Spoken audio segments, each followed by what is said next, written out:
that she misled the American people over and over and over again while under federal investigation.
Would you like to be the President of the United States? I really don't believe I would run it, but I would like to see somebody as the President who could do the job, and there are very capable people in this country. Why wouldn't you dedicate yourself to public service? Because I think it's a very mean life.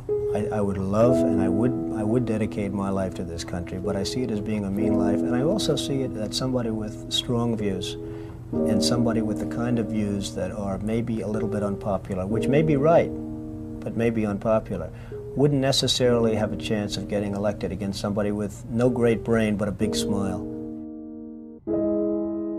This sounds like political presidential talk to me, and I know people have talked to you about whether or not you want to run. Would you ever?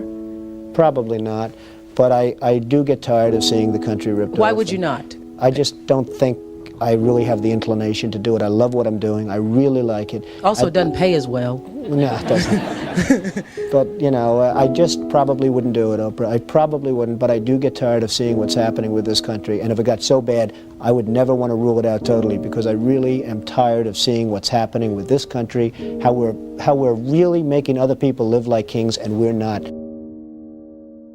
You've said, though, that if you did run for president, you believe you'd win. Well, I don't know. I think I'd win. I tell you what, I wouldn't go in to lose. I've never gone in to lose in my life. And if I did decide to do it, I think I'd be inclined, I would say that I would have a hell of a chance of winning, because I think people, I don't know how your audience feels, but I think people are tired of seeing the United States ripped off. And I can't promise you everything, but I can tell you one thing, this country would make one hell of a lot of money from those people that for 25 years have taken advantage. It wouldn't be the way it's been, believe me. But you might be classified as an Eastern Republican. Fair? Well, I guess you could say that, yes. Which means kind of a Rockefeller, Chase Manhattan Republican? I never thought of it in those terms. How do you define? Are you a Bush Republican? No, I think I'm really, the people that I do best with are the people that drive the taxis. You know, wealthy people don't like me because I'm competing against them all the time, and they don't like me, and I like to win. The fact is, I go down the streets of New York, and the people that really like me are the taxi drivers and the workers, et cetera, et cetera. I mean, I really get a great response. Why are you a Republican? I have no idea. I mean, I am a Republican because I just believe in certain principles of the Republican Party. You have flirted with the idea of politics. Now you're here at your first national convention. Does that get you interested in possibly making the plunge? Now you have to tell me something. Who told you I flirted? Well, I didn't know that I flirted with. Well, you took out full-page ads in the New York Times to talk about your foreign policy. Some people would say... I do feel very strongly about the country. I love the country. You've become a role model in this country. The reason that your book sells, the reason that your board game sells, is because people are looking to leaders. People are looking for values, and you're one of the people. And it's no, you may dismiss it, but people are talking about, you know, Donald Trump for president. What they're really talking about is Donald Trump, show us the way. Be the true white hat. I'm, again, somebody that has a good instinct financially. I have had historically. I followed markets. I've been going the right direction, whether it's New York real estate or stocks or whatever.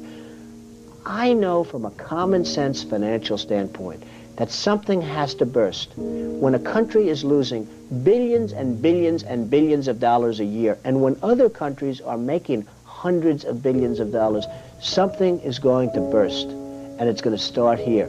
I know it. It's a question of when. To me, it's not a question if, it's a question of when.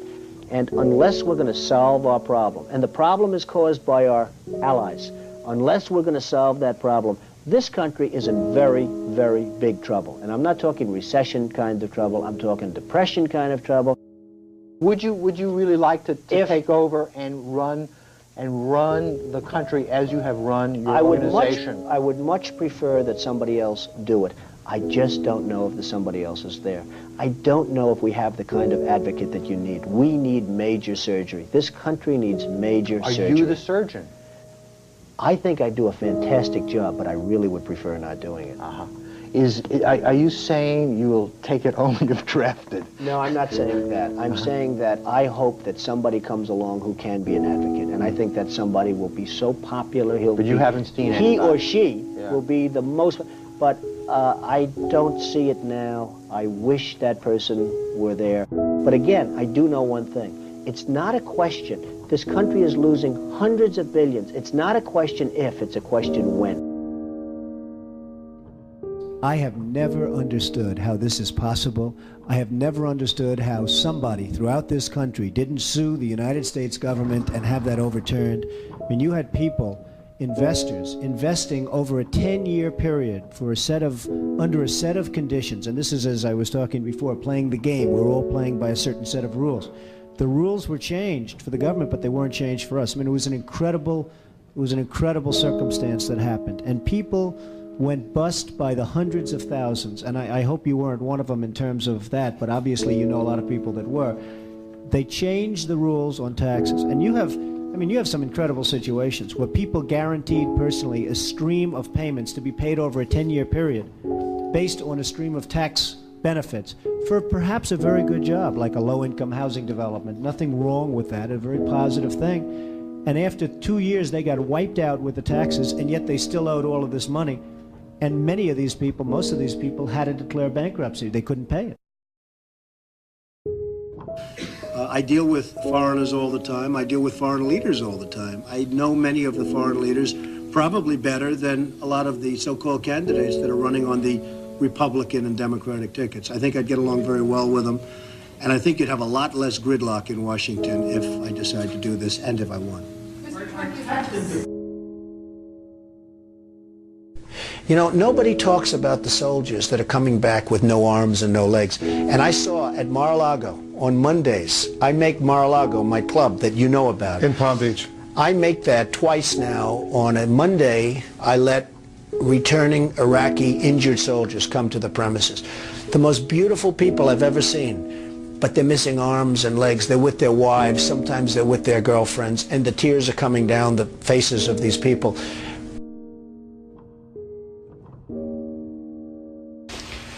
Well, I just hate what's happened to this country. We've gone to a country that's no longer respected. We're in a war that we should have never, and by the way, I'm worse than any hawk there is in terms of military and in terms of defending ourselves. But Saddam Hussein didn't knock down the World Trade Center. He had nothing to do with it. And there were no weapons of mass destruction. The other day, the head of 3M said that President Obama is anti-business. Do you get the same feeling that he does? Well, I don't know that it's anti-business or he just really doesn't know exactly what to do. And I'm afraid it probably is the second thing. I don't see him necessarily as anti-business. I think that he is not sophisticated in the ways of business. He hasn't dealt with the people that you've dealt with and that I've dealt with. I deal with China as an example a lot. It is never easy. And I've made some very big deals with the Chinese. I've come out on top. I've come out in great shape. I sell apartments to Chinese people. I get along great with them. It's not like, you know, anti-China. I just think it's ridiculous that we allow them to do what they're doing to this country with the manipulation of the currency that you write about and understand, and all of the other things that they do. And frankly, if I were them and if I could get away with it, I take my hat off to them, frankly. They do get away with it. And I hire companies all the time, and it's so hard for our companies to compete against Chinese companies. I mean, these companies have such an advantage, whether it's glass for a curtain wall or whether it's, and you use the term because you know what's happened, sheetrock. I mean, they used to give us sheetrock, just give it. And everybody that was unfortunate enough to use Chinese sheetrock had problems. I mean, problems like where people were dying from it. The good news, Steve, our product is much better, but with the manipulation of their currency, it's very, very, very hard for our companies to compete. But I'll certainly do whatever is necessary and however I can help, whether they want me to make speeches, whether they want me to contribute, raise money, I'll do whatever I have to do. We need somebody great as a president. I know that you were mentioning that Aaron and I did a kind of an interesting video not that long ago in August about how things have fallen apart. But at that point, the only people who were saying it were us and you. I was saying it. I was saying it a long time ago. And frankly, they're talking about 50 basis points.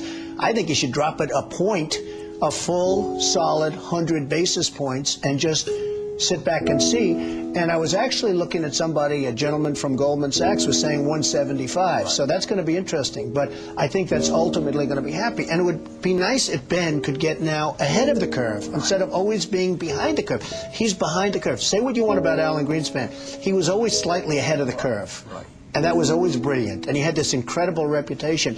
I think Ben has to get a little bit ahead of the curve. He has to do something dramatic. And I really think what he should do is surprise the hell out of everyone and do it 100, and let's see what happens. That would be big.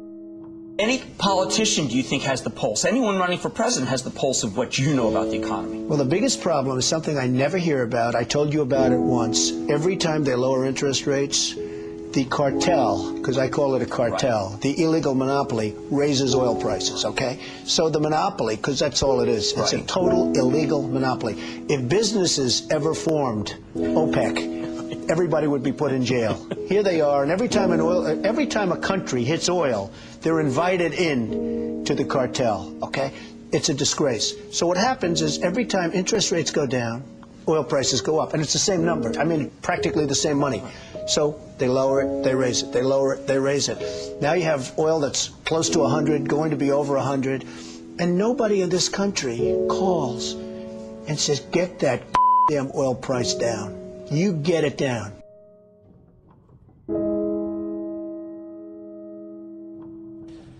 But I have to tell you that our country is in serious, serious trouble. We owe $17 trillion on debt.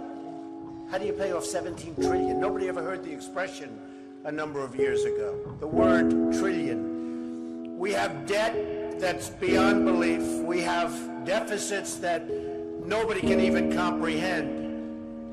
China, which I've been talking about for the last 5 years, yesterday, right in our face, they just devalued their currency. Now, for those that don't understand devaluation, what they're basically doing is saying, we're really ripping you big league. Nobody's ever done it better than us, but now we're going to really do it again.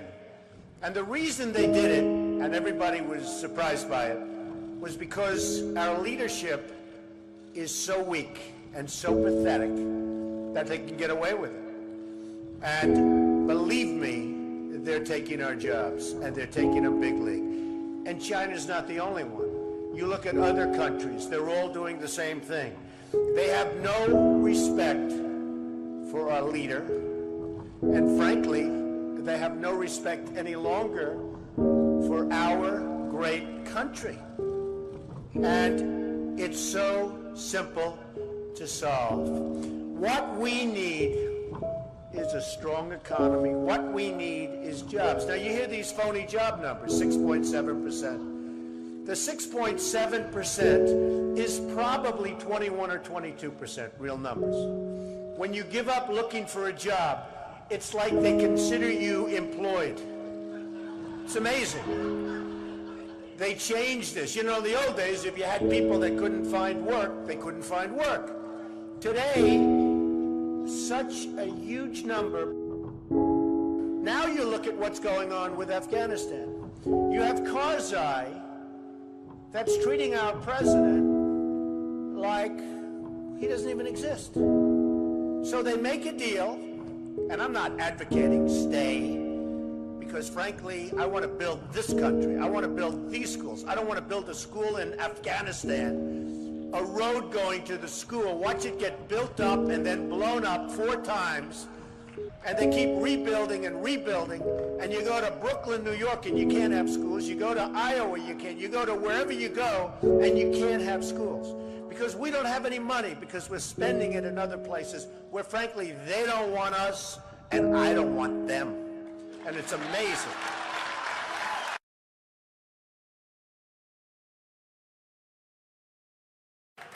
Our country is in serious trouble. We don't have victories anymore. We used to have victories, but we don't have them. When was the last time anybody saw us beating, let's say, China in a trade deal? They kill us. I beat China all the time. All the time. When did we beat Japan at anything? They send their cars over by the millions. And what do? When was the last time you saw a Chevrolet in Tokyo? It doesn't exist, folks. They beat us all the time. When do we beat Mexico at the border? They're laughing at us, at our stupidity. And now they're beating us economically. They are not our friend, believe me. But they're killing us economically. The U.S. has become a dumping ground for everybody else's problems. Thank you. It's true. Islamic terrorism is eating up large portions of the Middle East. They become rich. I'm in competition with them. They just built a hotel in Syria. Can you believe this? They built a hotel. When I have to build a hotel, I pay interest. They don't have to pay interest because they took the oil that when we left Iraq, I said we should have taken. So now ISIS has the oil. And what they don't have, Iran has. And in and I will tell you this, and I said it very strongly, years ago, I said, and I love the military, and I want to have the strongest military that we've ever had, and we need it more now than ever, but I said, don't hit Iraq, because you're going to totally destabilize the Middle East. Iran is going to take over the Middle East. Iran and somebody else will get the oil, and it turned out that Iran is now taking over Iraq. Think of it. Iran is taking over Iraq, and they're taking it over big league. We spent $2 trillion in Iraq. $2 trillion. We lost thousands of lives, thousands in Iraq. We have wounded soldiers who I love. They're great. All over the place. Thousands and thousands of wounded soldiers. And we have nothing. We can't even go there. We have nothing. And every time we give Iraq equipment, the first time a bullet goes off in the air, they leave it. Last week I read 2,300 Humvees. These are big vehicles. Were left behind for the enemy. 2,000, you would say maybe 2, maybe 4. 2,300 sophisticated vehicles they ran, and the enemy took them. You're right.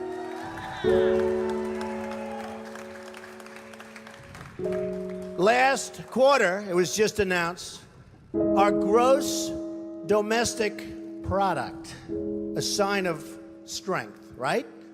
But not for us. It was below zero. Who ever heard of this? It's never below zero.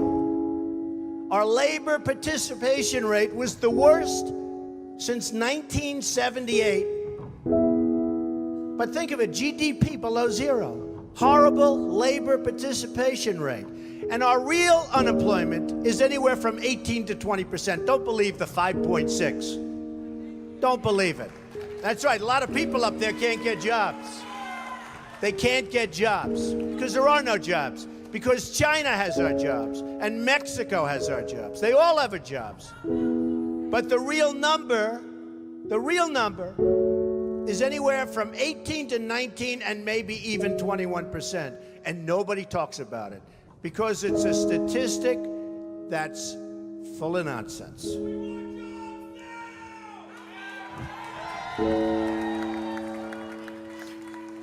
Our enemies are getting stronger and stronger by the day, and we as a country are getting weaker. Even our nuclear arsenal doesn't work. It came out recently. They have equipment that's 30 years old. They don't even know if it worked. And I thought it was horrible when it was broadcast on television, because boy, does that send signals to Putin and all of the other people that look at us and they say, that is a group of people, and that is a nation that truly has no clue. They don't know what they're doing. They don't know what they're doing. We have a disaster called the big lie, Obamacare. Obamacare. Yesterday it came out that costs are going for people up 29, 39, 49, and even 55%. And deductibles are through the roof. You have to get hit by a tractor, literally a tractor, to use it, because the deductibles are so high, it's virtually useless. It is a disaster. And remember the $5 billion website. $5 billion we spent on a website. And to this day, it doesn't work. A $5 billion website. I have so many websites. I have them all over the place. I hire people. They do a website. It costs me $3. $5 billion website. I have so many websites. I have them all over the place. I hire people. They do a website. It costs me $3. $5 billion website.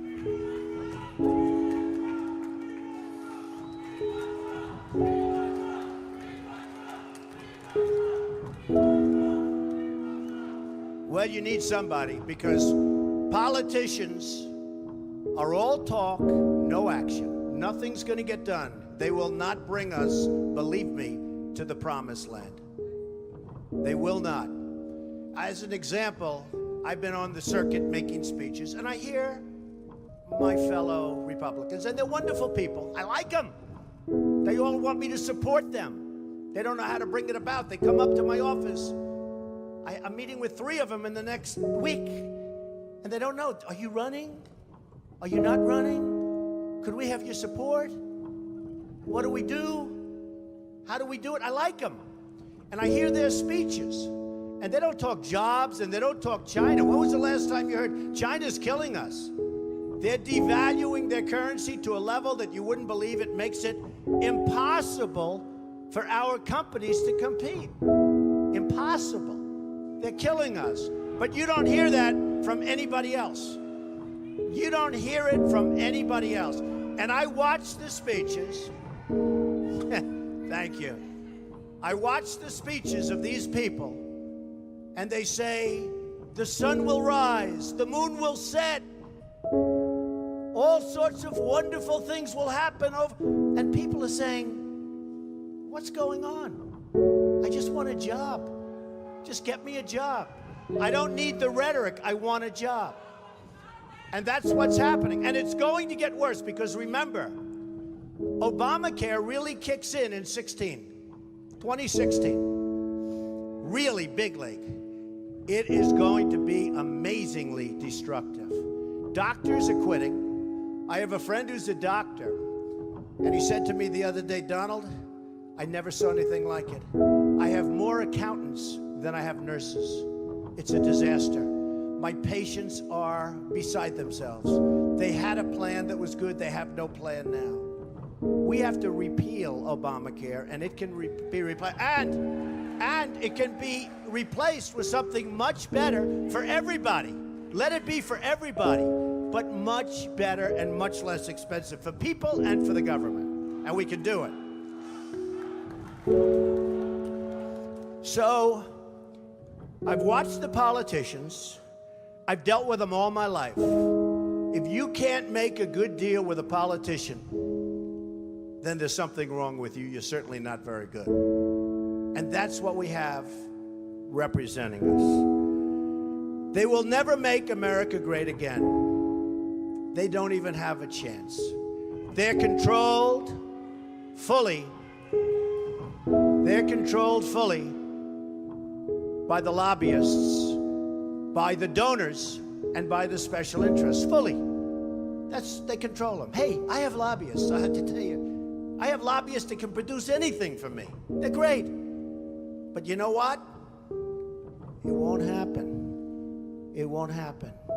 Because we have to stop doing things for some people, but for this country, it's destroying our country. We have to stop, and it has to stop now.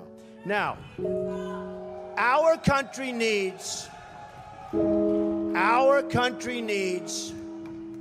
a truly great leader. And we need a truly great leader now. We need a leader that wrote The Art of the Deal. We need a leader that can bring back our jobs, can bring back our manufacturing, can bring back our military, can take care of our vets. Our vets have been abandoned. And we also need a cheerleader. You know, when President Obama was elected, I said, well, the one thing I think he'll do well, I think he'll be a great cheerleader for the country. I think he'd be a great spirit. He was vibrant, he was young. I really thought that he would be a great cheerleader. He's not a leader, that's true.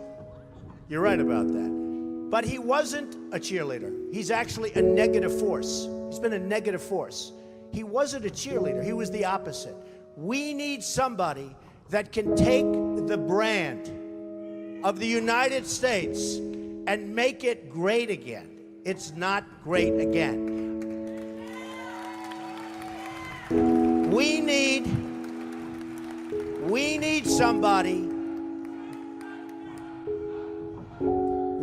somebody that literally will take this country and make it great again. We can do that. And I will tell you, I love my life. I have a wonderful family. They're saying, Dad, you're going to do something that's going to be so tough. You know, all of my life I've heard that a truly successful person, a really, really successful person, and even modestly successful, cannot run for public office. Just can't happen. And yet that's the kind of mindset that you need to make this country great again. So, ladies and gentlemen, I am officially running for President of the United States, and we are going to make our country great again.